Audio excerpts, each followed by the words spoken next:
Assalamualaikum warahmatullahi wabarakatuh.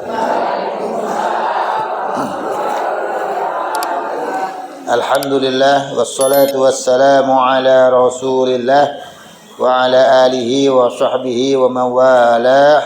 La haula wa la quwata illa billah, amma ba'du. Ibu-ibu dan bapak satu.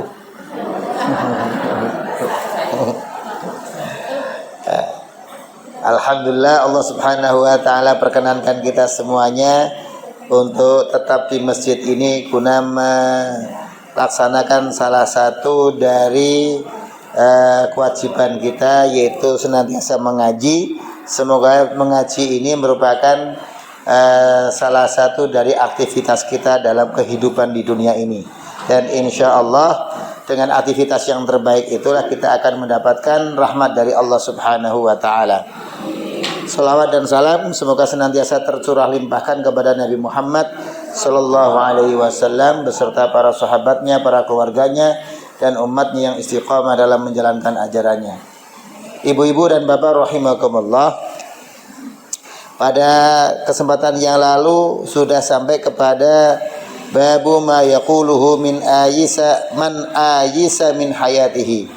Jadi tentang bagaimana menangani orang-orang yang sudah putus asa dalam hidupnya. Kayaknya sudah nggak ada umur lagi nih, gitu kan? Nah, maka akhirnya diperintahkan untuk menunaikan seluruh wasiatnya, seluruh janji-janjinya, begitu ya? Bukan?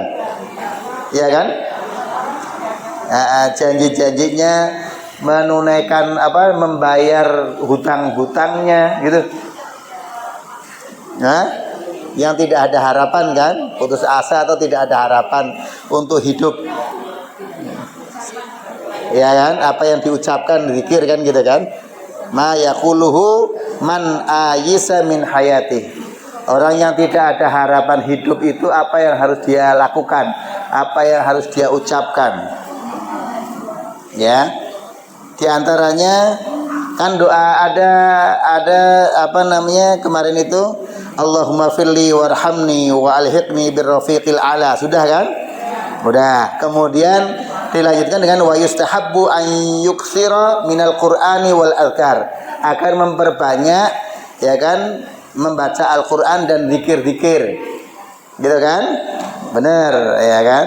Terus terakhirnya yaitu agar wa yusabi ma la yatamakkanu min fi'lihi fil hal min qada'i ba'di tuyuni wa nahwi dzalik, agar membayar sebagian dari hutang-hutangnya. Nah, sekarang ini wa an yakuna husnadz-dzanni billahi. Ini kemarin sudah, tapi saya ulangi lagi, agar dia orang itu senantiasa berhusnudzon saja kepada Allah subhanahu wa ta'ala. Betul nggak? Ya, berhusnudzon kepada Allah subhanahu wa ta'ala, annahu yarhamuhu, sesungguhnya Allah itu akan memberikan rahmat kepadanya. Jadi kalau orang yang sakit, yang kayaknya harapannya tidak lama, maka harus punya hati itu berhusnudzon, berbaik sangka kepada Allah subhanahu wa ta'ala. Jangan saya sudah duha terus kok malah sakit, ya Allah. Gitu kan? Lah, salat duha terus tapi karena habis Idul Adha makannya daging terus. Nah, jadi sakit naik. Gitu kan? Nah, tetap harus berhusnudzon, berbaik sangka kepada Allah subhanahu wa ta'ala, annahu yarhamuhu, karena sesungguhnya Allah itu akan merahmati kita, memberikan kasih sayangnya kepada kita. Karena rahmat itu merupakan yang istimewa, tidak ada yang lain. Jadi kalau sudah mendapatkan kasih sayang itu, maka nggak dilihat dia itu pernah salah atau tidak salah, karena kasih sayang. Contoh yang kasih sayang makhluk saja, ibu-ibu ketika punya anak, meskipun anak salah, Pas ada uang dia minta uang dikasih nggak? Nah itu namanya sayang. Nggak, kamu karena disuruh beli cabai nggak mau maka saya nggak ngasih duit, nggak akan. Gitu kan? Itu kalau sudah kasih sayang maka akan semacam itu. Karena tingkatannya itu pertama adalah di dalam surat At-Taghabun itu, ntar saya bacakan. Saya ayatnya nggak apa namanya, suratnya nggak hafal. Saya carikan saja. Watasfahu wataghfiru. Inna min azwajikum wa auladikum aduwwal lakum fahdharuhum wa in ta'fu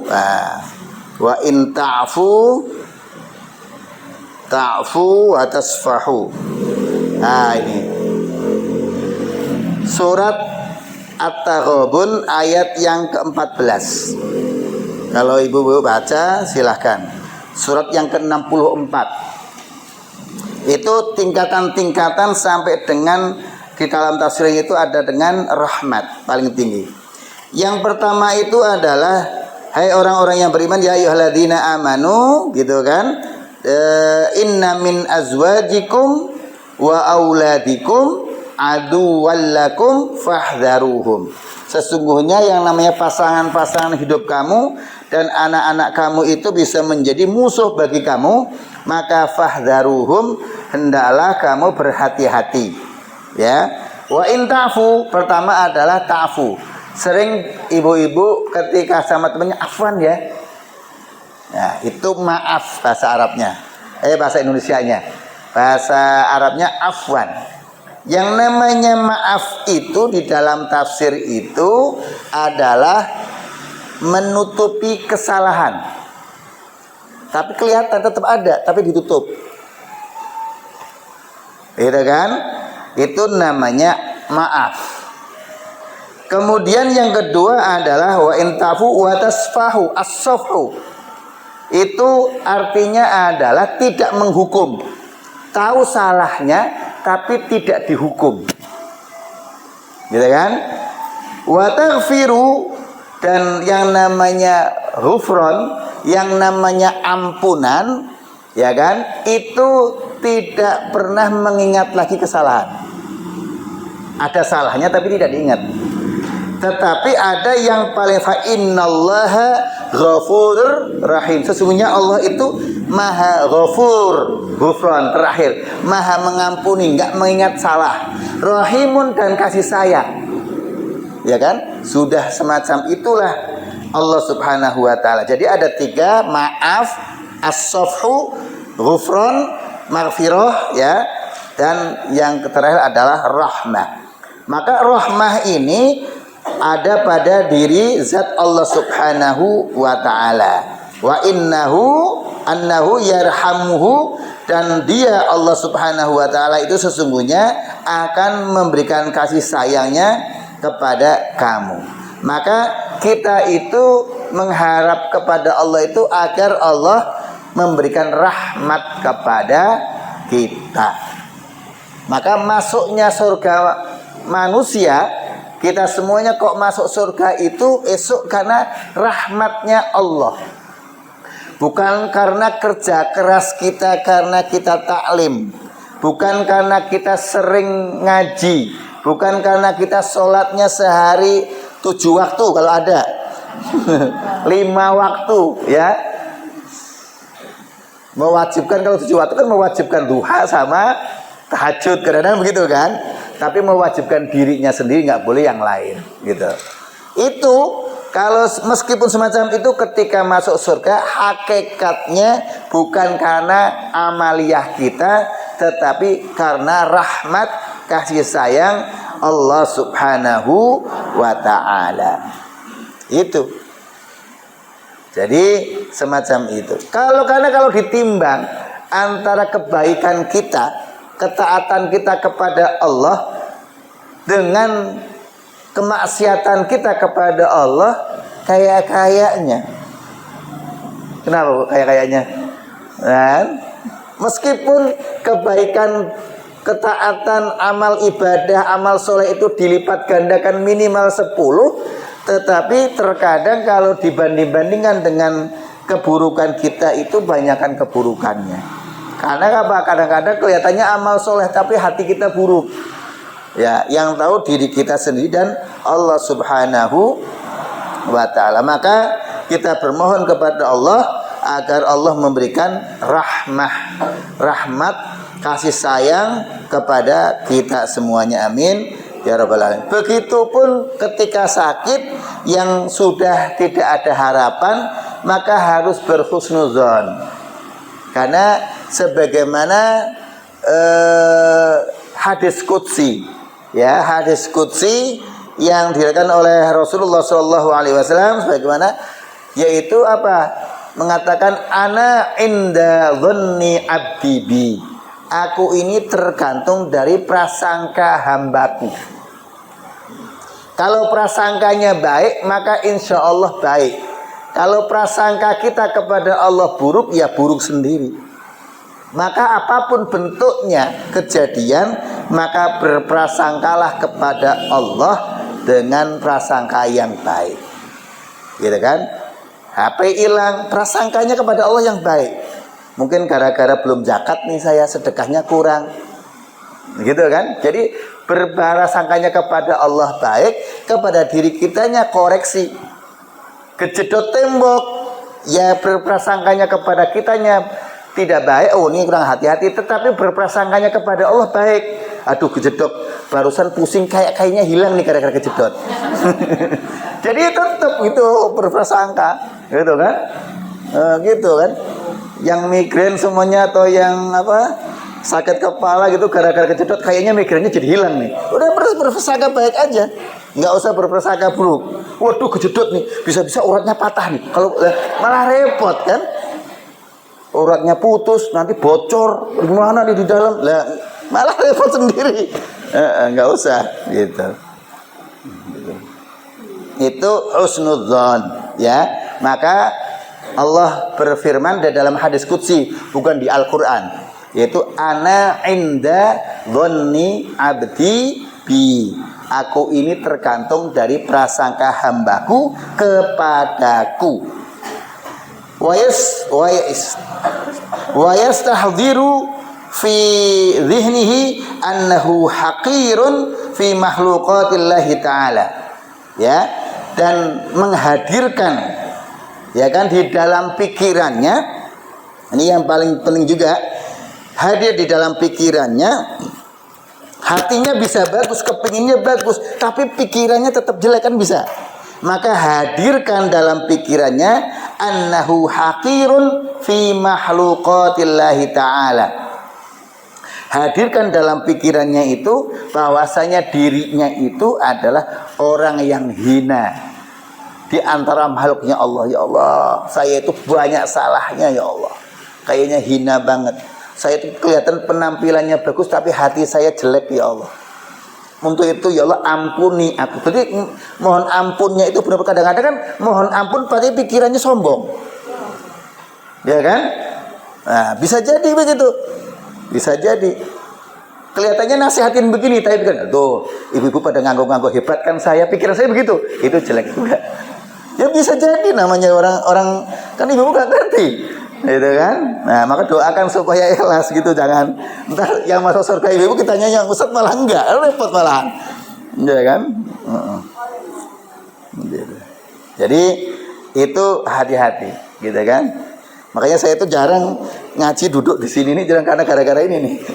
Saya akhirnya suruh gara-gara ini mesin ini nih, harus suruh duduk, harus suruh begini. Iya kan? Padahal waduh, ada yang sepuh begitu, terus sianya kita duduk di atas. Iya, biar kelihatan. Iya. Sampai mana tadi? Ya, hina. Gitu kan? Jadi menghadirkan di dalam pikirannya kita itu hina dibandingkan dengan makhluk-makhluknya Allah yang lain. Apa sih yang akan disombongkan kepada kita? Ya kan? Kalau di dalam sebuah makalah dikatakan bahwasanya kita itu awalnya dari barang yang hina, yaitu mani. Baunya nggak karuan. Di hidupnya, di tengah-tengahnya isinya maaf, Ya rosaid artinya tai. Ya kan? Kotoran. Di perutnya ibu kotoran bukan? Kotoran, pagi-pagi dibuang. Dan di akhirnya bangkai. Apa yang perlu disombongkan? Ya kan? Itu nggak ada yang perlu disombongkan. Na'udzubillahi min dzalik. Ya kan? Itu apa namanya? Awalnya itu barang yang baunya nggak sedap, di tengah-tengahnya juga hidupnya, di tengah-tengahnya baunya juga nggak sedap, ketika mati juga nggak sedap. Apa yang disombongkan? Nggak ada. Gitu ya. Wa annallaha ghaniyun an adzabihi wa an ta'atihi. Dan Allah itu tidak butuh akan siksanya dan tidak butuh juga akan ketaatannya. Karena Allah itu nggak butuh sama kita. Nggak butuh. Mau kita sholat nggak sholat Allah nggak butuh. Sedunia ini kok nggak sholat Allah nggak turun derajatnya. Oh jadi tadinya Tuhan jadi hantu, namanya gitu kan? Hantu kan gitu. Jadi enggak, kita pun sholat semua sedunia ini Allah itu enggak naik derajatnya di atas Tuhan. Ya Tuhan saja Allah itu. Jadi yang butuh kepada Allah itu bukannya Allah, tetapi kita sebagai makhluknya Allah subhanahu wa ta'ala. Ini namanya annallaha ghaniyun an adzabihi wa an ta'atihi. Gitu kan? Nah, ketaatannya kita itu enggak ada ngaruhnya. Makanya di dalam Al-Quran banyak dijelaskan, kalau mau mukmin ya monggo, kalau enggak mau mukmin ya monggo. Tapi tanggung resikonya. Kan gitu, tanggung resikonya. Orang bekerja kan juga begitu. Ketika fingerprint gitu kan, ketika telat ya tanggung resikonya. Mau datangnya telat nggak telat itu nggak urusan, tapi resikonya ya ditanggung. Kalau tepat waktu ya akhirnya dapat bonus, nggak tepat waktu ya di PHK. Lah iya kan, itu namanya sebuah resiko dalam kehidupan. Itu makanya di dunia nyata sekarang itu kan sudah ajaran yang Allah berikan itu sudah resiko. Gitu kan. Tetapi kadang-kadang yang namanya manusia gitu kan, karena itu lihatnya langsung materi, tertarik. Tetapi kalau surga neraka nggak tertarik. Oh itu kan nanti, bukan sekarang. Kalau uang kan sekarang, gitu kan? Kalau uang sekarang, maka orang yang sudah nggak ada harapan itu harus berserah diri penuh. Maka ibadahnya harus dirajinkan. Wa annahu abduhu, dan sesungguhnya orang yang sedang sakit itu yang tidak punya harapan itu adalah hamba Allah. Ya, kalau bapak-bapak, kalau ibu-ibu ke Jogja atau ke Solo atau ke Cirebon itu ada yang namanya abdi dalem. Tahu ya? Abdi itu artinya apa?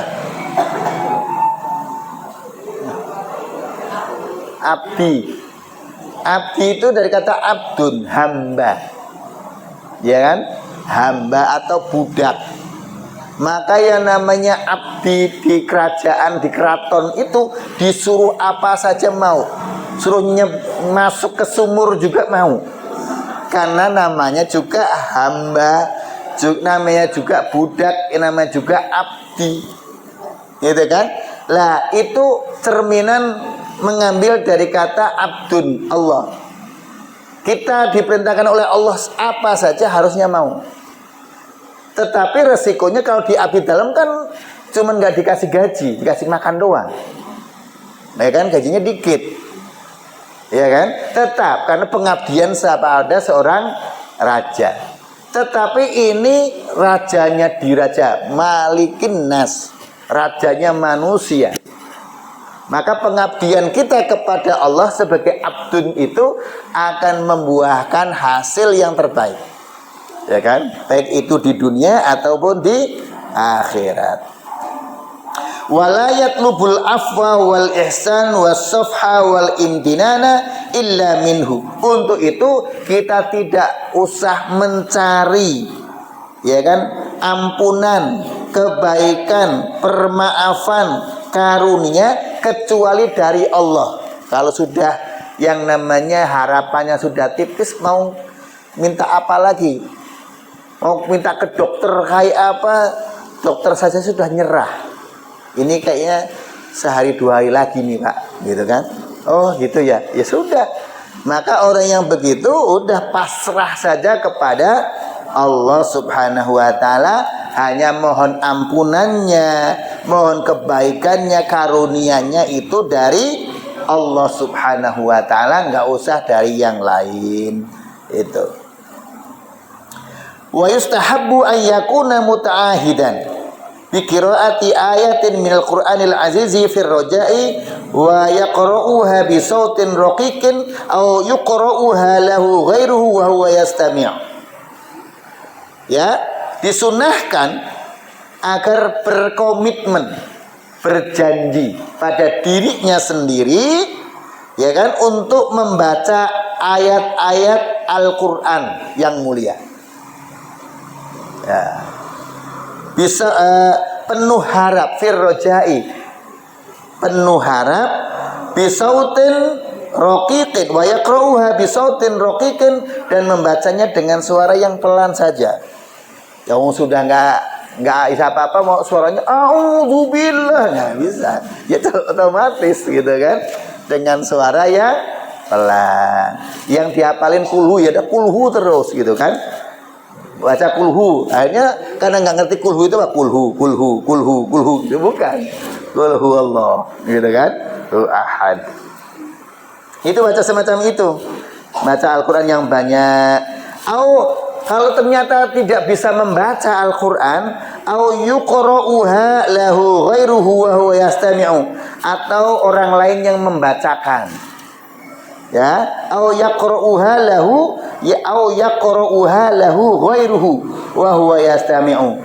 Orang lain yang membacakannya dan dia mendengarkan. Jadi kalaupun ternyata sudah susah baca, kayaknya sudah masih dengar gitu kan, dibacakan. Kemarin ada orang kayak sudah masukin ke sini, saya pas datengin itu ya, udah saturasinya sudah agak turun terus gitu kan. Saya bilang, Bu, assalamualaikum, gitu Bu. Udah harap aja saya itu. Enggak tahu, alhamdulillah sekarang sehat balik. Sehat balik. Udah ngomongnya udah banyak, usianya sudah 87 tahun. Wah, udah di tempat tidur saja, gitu kan? Udah di tempat tidur saja. Tapi hobinya apa? Baca Quran dan perjuangan. Hanya ya sudah awet, gitu kan? Penuh.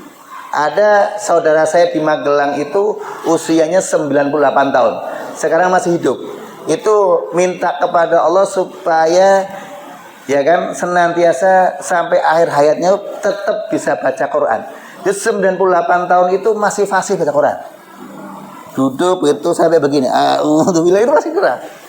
Ya, itu sampai sekarang itu hidupnya itu ketemu dengan cucunya cucu. Apa tuh cucunya cucu? Pokoknya dia punya cucunya sudah punya cucu. Apa namanya itu? Udah siwur apa namanya?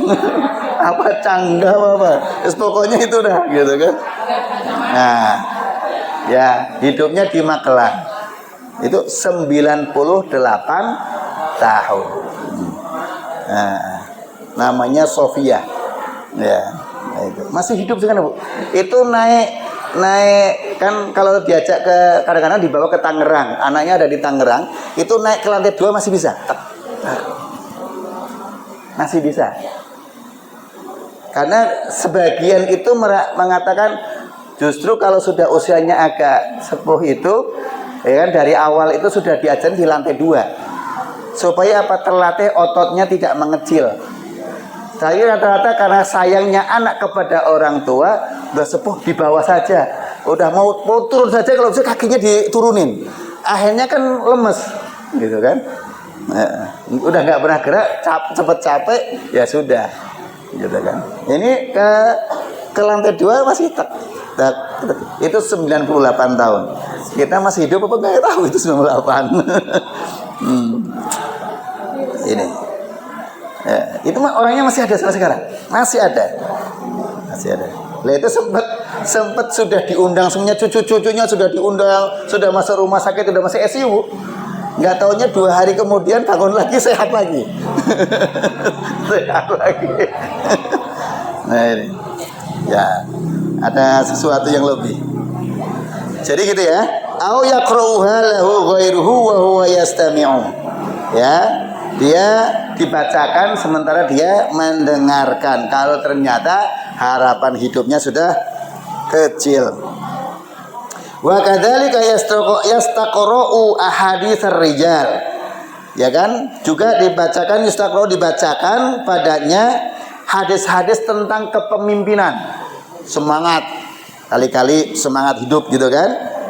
Atau wahikayatis sholihin, cerita-cerita tentang orang-orang yang soleh, ya.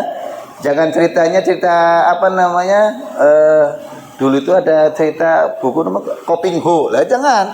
Lagi sekarat maut masa dibacain kok cerita Koping Ho, jangan. Diceritakan tentang apa namanya Wiro Sableng, jangan. Itu kan, apalagi yang di TV sekarang apa sekarang Bu namanya Bu, nggak tahu saya Bu, atau drakor gitu kan, diceritain wow ini udah mau meninggal, ini ada artis dari Korea, wah udah kayak begini, jangan. Tetapi hikayatis sholihin, cerita-cerita tentang orang-orang soleh, ya kan, wa atharuhum indal maut, dan jejak-jejak sejarah mereka ketika meninggal itu nikmatnya kayak apa. Ada cerita orang soleh itu namanya Mbah Dimyati, itu orang Pemalang, Kedawung. Ada orang daerah Pemalang. Oh Pemalang ya, tahu Kedawung Bu ya? Ada Mbah Dim namanya, Mbah Dim Kedawung. Itu terkenal walinya. Jadi kalau pergi itu hafal Quran, kitab-kitab hafal. Saya diceritain oleh abah saya. Itu kalau kemana-mana bawa teh sendiri, tinggal minta airnya doang. Itu kalau lagi diomongin apa-apa, tahu-tahu datang, assalamualaikum. Ini lagi diomongin datang, begitu. Itu ceritanya begitu. Nah, kalau dikasih duit Bu, nih buat becak ya, dikasih becak semua. Oh, yang titipannya buat becak katanya. Ini orang cukup aneh gitu kan. Itu. Lah ketika mau meninggal, ini ceritanya ketika mau meninggal itu karena soleh gitu ya. Itu minta tolong nanti pas nguburnya saya itu pakai rebana ya. Lah ketika ditanya, lah kenapa kok pakai rebana? Lah sama Allah mau dimasukkan surga masa nggak senang? Jadi ketemu dengan Allah itu cinta seneng gitu. Kalau kita kan takut mati ya. Oh iya, dia nggak seneng Bu. Lah kan susah karena akan ketemu dengan yang dicintai. Kalau kita kan takut masalahnya. Pengen masuk surga kan Bu? Ibu pengen mobil. Besok dikirim mobil mau nggak? Mau. Ibu pingin uang 100 juta. Besok pagi ada uang 100 juta mau. Ibu pingin masuk surga. Besok meninggal masuk surga mau. Nah kan beda. Pingin tapi nggak mau gitu kan. Lah beda dengan wali begini. Gitu kan. Justru seneng. Lah kan susah. Beda jauh. Saya juga begitu bertanya gitu sama. Lah ini cerita-cerita yang alim diceritakan, subhanallah, gitu kan? Gitu, jadi semangat. Seperti kisahnya Nabi Ibrahim. Nanti ibu-ibu bisa membaca kisah meninggalnya ya kan Nabi Ibrahim lewat Syekh Google, ya, Kiai Google di HP. Nah, kata Syekh Google, gitu kan. Nah, itu lihat tuh. Ya kan, wafatnya Nabi Ibrahim itu kan karena Nabi Ibrahim mau dicabut oleh malaikat Israel itu kan, nggak mungkin Allah kok nyabut saya. Kata malaikat, saya datang ke sini untuk mengambil nyawamu, gitu kan. Nggak mungkin, kata Nabi Ibrahim. Nabi Ibrahim mau diambil saja malaikatnya izin dulu. Gitu kan. Kalau izin dulu nggak apa-apa Bu ya, enak banget ya. Ya siap-siap la ilaha illallah dulu ya kan begitu. Nah, ini izin dulu. Kata Nabi Ibrahim, nggak mungkin. Masa seorang pengasih akan mencabut nyawa kekasihnya? Kalah argumen. Malaikat Israel kalah argumen. Waduh, iya ya. Masa Allah kan maha pengasih, masa kekasihnya mau diambil, mau dicabut? Nggak mungkin. Oh ya, akhirnya lapor lagi kepada Allah. Katanya, masa sih engkau kan pengasih, masa mau mengambil orang yang engkau kasihi? Maka Nabi Ibrahim dijuluki Khalilullah, kekasih Allah, itu kan? Oh ya, bilang sama Ibrahim, katanya, apa? Masa sih seorang kekasih nggak mau ketemu dengan yang pengasihnya?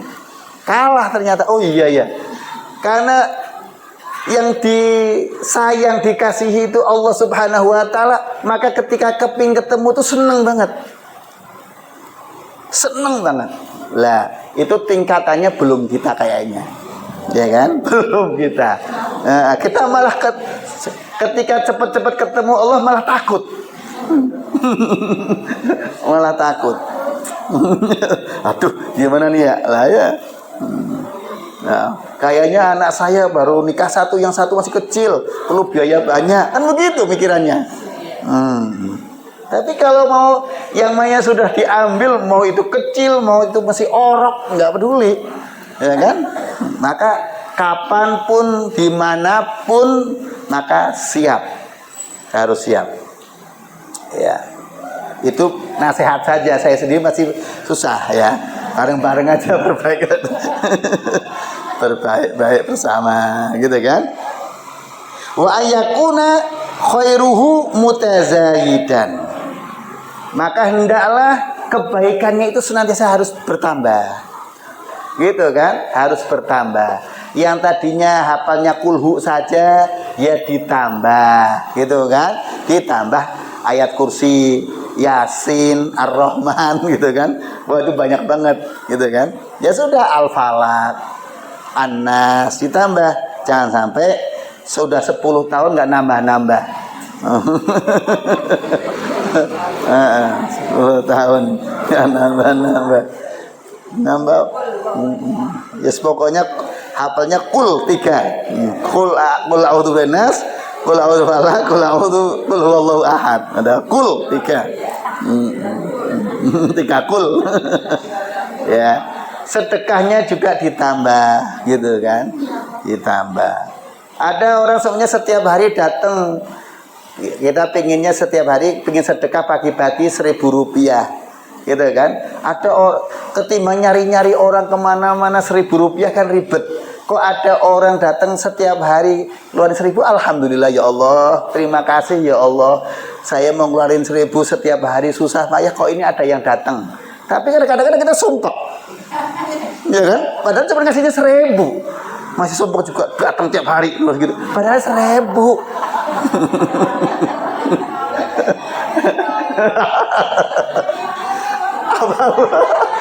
Kali ada.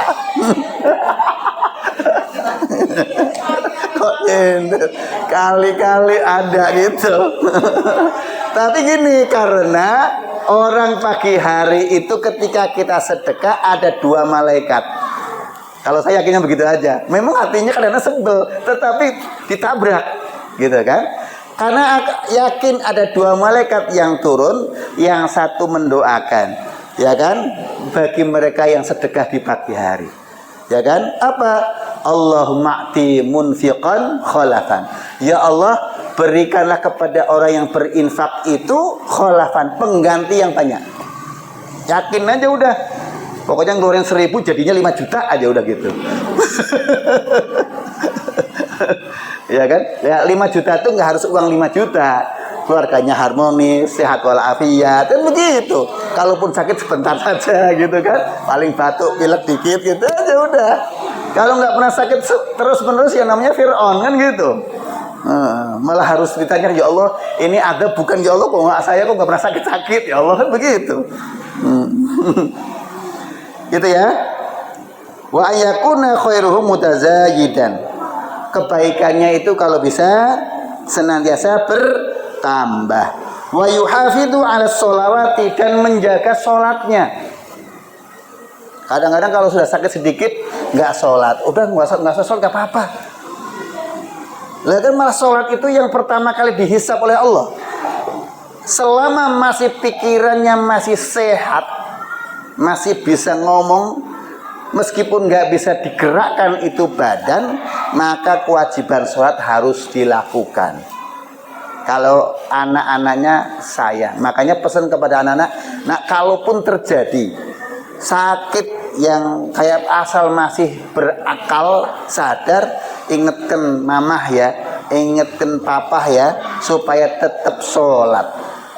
Di dalam surat Al-Mu'minun itu kan jelas ya. A'udzu billahi minasyaitonir rajim. Bismillahirrahmanirrahim. Qad aflahal mu'minun. Orang-orang mukmin itu akan mendapatkan aflah, kemenangan, kebahagiaan yang diawali dengan sholat, diakhiri dengan sholat. Ya kan? Pertama, alladzina hum fi sholatihim khosyi'un. Usahakan sholat kita itu supaya proses untuk khusyuk.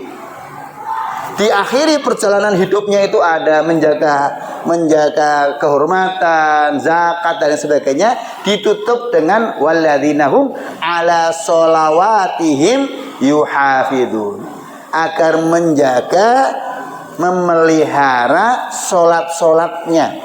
Di sini proses khusyuk diakhiri setelah agar kehidupan itu tidak melupakan sholat, dijaga itu, dipelihara sholatnya, gitu kan? Jadi wajtinabun najasat, dan jauhi najis-najis. Kalaupun ada najisnya segera dibersihkan. Bukan berarti kalau sudah bebas, pokoknya diusahakan agar najis-najis. Wa ghairu dzalik min wadha'ifiddin, dan lain dari itu semuanya ya kan, dari kewajiban-kewajiban agama. Ini. Jadi kalau melihat semacam ini, yang namanya orang itu tidak cukup hatinya saja, yang penting kan saya kan ingat Allah. Enggak, fisiknya juga harus. Kadang-kadang kan ada orang yang punya aliran aneh-aneh, yang penting eling, ya kan? Kan yang penting hati kita itu langsung ke Allah. Fisik mah nggak dilihat. Dalilnya kan gampang. Dalilnya apa? Innallaha, sesungguhnya Allah yang duru ya, innallaha la yang duru ila suwarikum. Allah nggak ngelihat fisik kamu, walakin Allah yang duru fi qulubikum. Akan tetapi Allah itu akan melihat dalam hatimu. Apa? Itu bukan berarti hanya proses hati saja, fisiknya enggak. Karena nanti di akhirat itu ya kan, yang namanya fisik itu akan menjadi saksi dan akan menjadi yang bicara. Ibu-ibu kalau baca Yasin kan, al yauma nakhtimu ala afwahihim, mulutnya akan dikunci, kan berarti kan fisiknya harus benar-benar. Wa tukallimuna aidihim, tangannya yang ngomong. Saya tadi ngetik ini Pak, nge-share ini itu yang ngomong. Tadi mulut ini Pak, ya Allah ini mulut ini ngomongin orang begini loh. Nah ini Allah, itu akan menjadi yang ngomong. Wa tashhadu arjuluhum, kakinya menjadi saksi. Langsung ketika tangan ngomong betul, begitu aja udah. Gitu. Jadi nggak bisa, nggak sholat tapi yang penting eling saja, nggak bisa. Ya, nggak bisa. Gitu. Itu semacam itu. Jadi kewajiban-kewajiban harus tetap dilaksanakan. Wa yasbiru jam berapa ini? Gak kelihatan. Takut kebablasan. Sampai jam berapa? Ini maghribnya agak anu ya? Agak maju kan? Nah. Wa yasbiru ala masyaqqati dzalik. Bersabar atas ujian, cobaan, kerepotan, ya kan? Pokoknya hal-hal yang menjadikan berat pikulannya itu harus sabar. Sebenarnya sabar itu ada 3. Ya, yang ibu-ibu kenal itu biasanya yang namanya sabar itu kan ketika tertimpa musibah saja. Sabar. Karena dibilangin sabar itu sabar ada batasnya gitu kan, padahal nggak ada batasnya sabar itu. Yang kedua, sabar itu ketika menjalankan ibadah, inda fi'li ta'ah. Ibu-ibu ketika sholat harus sabar. Makanya ketika sholat tidak boleh menggantungkan niat, supaya kesabaran dalam sholat itu betul-betul ada. Apa menggantungkan niat ini? Sudah tahu mendung, jemur pakaian di jalan, udah tahu mendung, Allahu Akbar, cedir, aduh hujan, cepetan kan ya. Itu namanya menggantungkan niat, nggak boleh. Udah tahu jam 5 waktunya suaminya datang, belum sholat asar. Ya, sholat asar sambil manasin sayur. Udah nggak karuan, kosong nggak nih. Anaknya di dalam kamar saja nggak keluar. Waduh, ya kan. Akhirnya kan pas sholat asar begini, anaknya namanya Alam, bacanya walau bolin amin Alam. Arokai apa Alam. Supaya keluar dari kamar itu lagi manasin sayur gitu kan, panggilnya Alam gitu kan.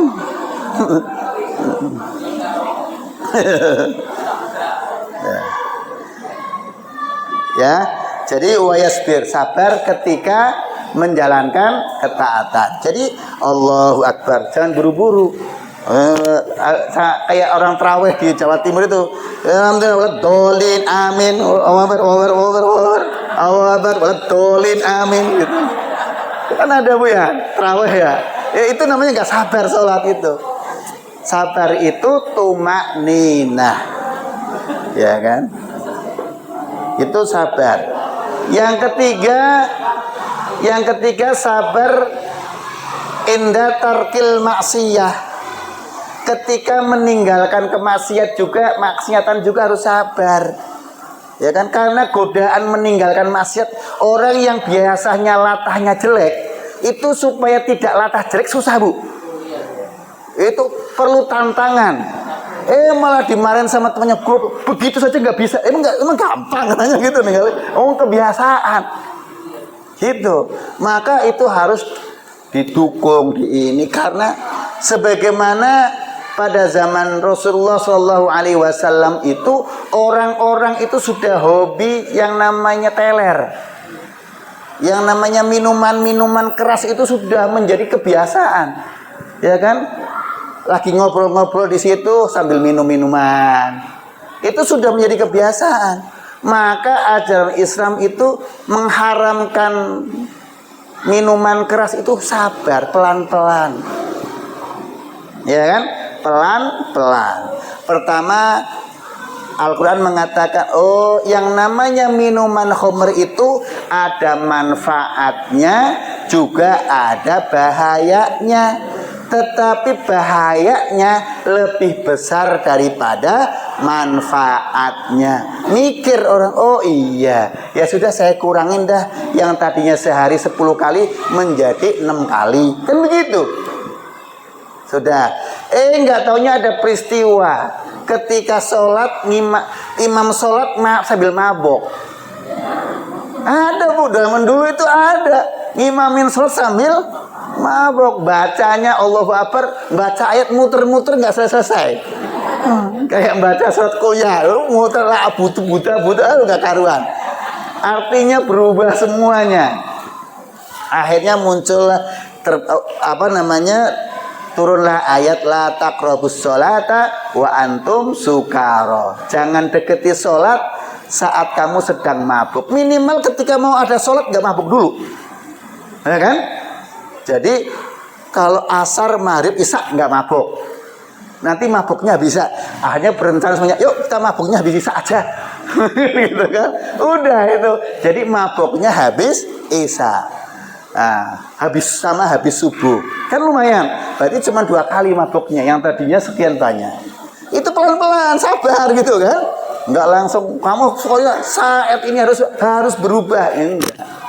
Setelah kuat, imannya bagus, baru innamal khamru wal maisiru wal ansabu wal azlamu ritsun min amali syaiton fajtanibu. Pada saat itu haram, semuanya meninggalkan. Begitupun kita kepada anak kita, kepada teman kita, ketika ada karakter yang tidak baik, ketika ingin merubah ya pelan. Kitanya nggak sabar. Kadang-kadang sudah diingetin tiap hari, tetap aja begitu. Lah enggak, itu namanya nggak sabar kitanya juga. Gitu kan? Masalahnya kadang-kadang zaman sekarang itu pinginnya semuanya instan. Bikin mie aja langsung jadi. Kalau bisa nanam pohon, kita yang manen juga. Kalau ternyata kok 3 tahun nggak berbuah, potong ganti. Beda dengan orang dulu. Ya kan? Yang penting nanam. Kok ternyata bisa manen, alhamdulillah. Kalau tidak bisa manen, nanti anak cucu saya yang akan manen. Dan begitu. Karena sabar. Kita kadang-kadang hidup saat ini kurang sabar. Makanya sabar itu tidak ada batasnya. Allah Subhanahu wa taala berfirman, innama yuwaffas sabiruna ajrahum bighairi hisab. Allah itu akan menyempurnakan, ya kan, pahala sabar itu, orang-orang yang sabar itu bighairi hisab, tanpa adanya perhitungan. Ya. Nah, kalau mau nyatet saya apal itunya, cuman nggak apal ayat ininya. Innama yuwassabiruna ajrahum bighairi hisab. Bighairi hisab. Surat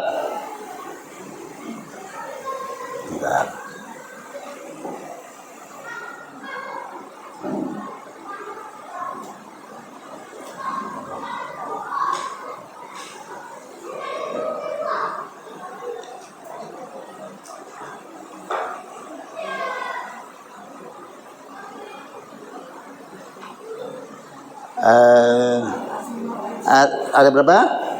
Az-Zumar ayat 10 ya. Az-Zumar ayat 10 ya. Nah, silakan dicari Az-Zumar ayat 10.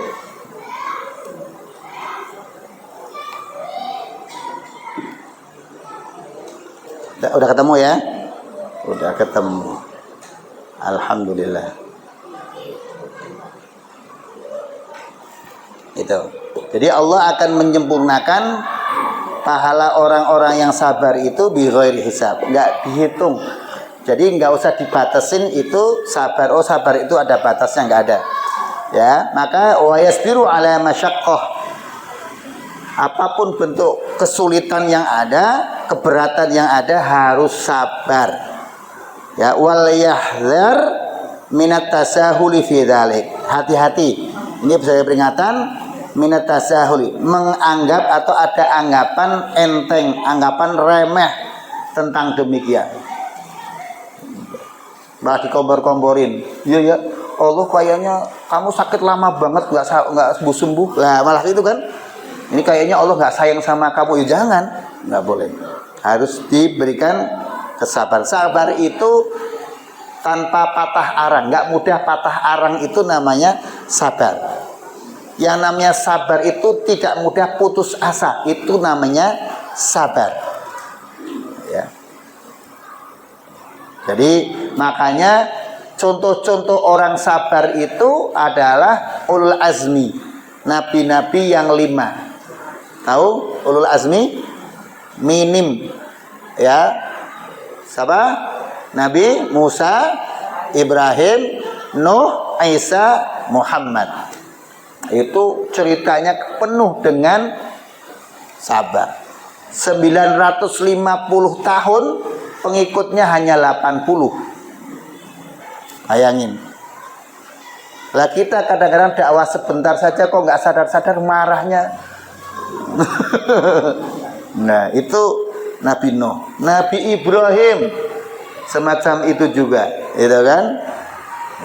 Sampai dibakar, tapi nggak pernah patah arang, nggak pernah benci, nggak pernah ini.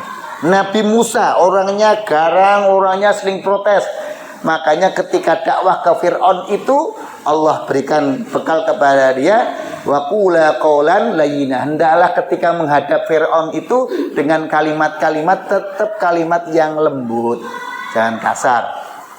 Itu kesabaran. Lah kalau kita melihat pimpinan sebentar begitu aja udah ngamuk-ngamuk. Gitu kan? Ya. Itu apa namanya? Jangan menganggap enteng sesuatu yang sebenarnya. Jadi sholat ini jangan dianggap enteng, pokoknya kerjakan saja.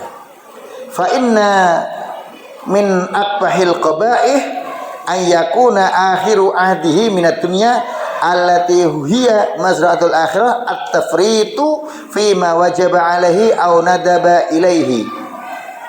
Ya. Seburuk-buruknya keburukan itu jika akhir, ya kan, akhir ajalnya dari dunia, akhir waktunya hidup di dunia itu, yang kita tahu bahwasanya hidup di dunia itu adalah ladangnya akhirat, tetapi kita kok lalai, at-tafrid, lalai dari kewajiban-kewajiban dan kesunahan-kesunahan. Jangan sampai kita itu lalai. Kalau itu lalai, padahal kita kondisinya sedang dalam kondisi yang tidak ada harapan, maka itu merupakan akbahul qaba'ih, seburuk-buruknya keburukan, sekotor-kotornya kotoran, ya kan, sesampah-sampahnya sampah, nggak bagus pokoknya. Qabihun, buruk, ya kan? Maka akhir dari sesuatu itu, ya kan, di dunia ini hendaknya jangan melalaikan kewajiban-kewajiban dan kesunahan-kesunahan. Wa yanbaghi lahu alla yaqbala qaula man yukhziluhu. Ya, hendaklah nggak usah dipikirin, dianggap, diterima sampai ke dalam kalau ada orang-orang yang mencela kita. Jadi apapun tentang tetangga, teman, saudara yang pernah berbuat tidak baik kepada kita, nggak usah kita pikirin. Akhirnya munculnya marah, ya kan? Akhirnya marah, karena marah udah akhirnya tidak terkontrol itu emosinya. Udah nggak usah diingat yang begitu.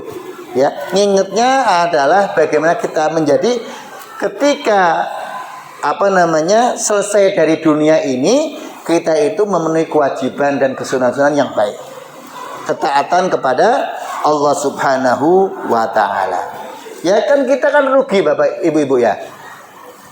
Kita benci sama seseorang karena dia menjelekkan kita. Dianya sudah nggak inget apa yang menjadi ucapannya menyakiti kita, kita masih sakit. Yang rugi siapa? Ya kita. Oh, dianya sudah senang-senang ketawa-tawa, kita masih benci. Rugi kita. Makanya yang namanya membenci orang itu nggak ada untungnya, ya kan? Itu. Makanya Rasulullah SAW mengajarkan agar kita itu tidak termasuk umatku yang terbaik jikalau ayahjuro akhahu fawqa salas, ketika mendiamkan orang, mendiamkan saudaranya karena faktor-faktor tertentu itu lebih dari 3 hari. Ya jangan. Kalau sudah 3 hari udah buang saja. Maafin, ya kan? Yaitu satrul dzunub, ya kan? Menutup dosa, dosa-dosa. atau tidak menghukum, biarin saja, atau benar-benar total, ya kan, dihapus enggak, sudah, jadi enteng hidup itu saja, udah nggak diingetin, jadi sudah 5:30, nah, kan, nah, 5:30 ini buat 5:30, ya. Ada yang ditanyakan barangkali? Saya yakin nggak ada, ya, karena sudah sore. Terima kasih, mohon maaf atas segala kekhilafan dan kekeliruan. Kita akhiri bersama dengan baca hamdalah. Alhamdulillahirabbil alamin. Assalamualaikum warahmatullahi wabarakatuh. Waalaikumsalam warahmatullahi wabarakatuh. Alhamdulillah, terima kasih Pak Ustaz atas ilmunya. Semoga kita semua dapat mengamalkannya dalam kehidupan.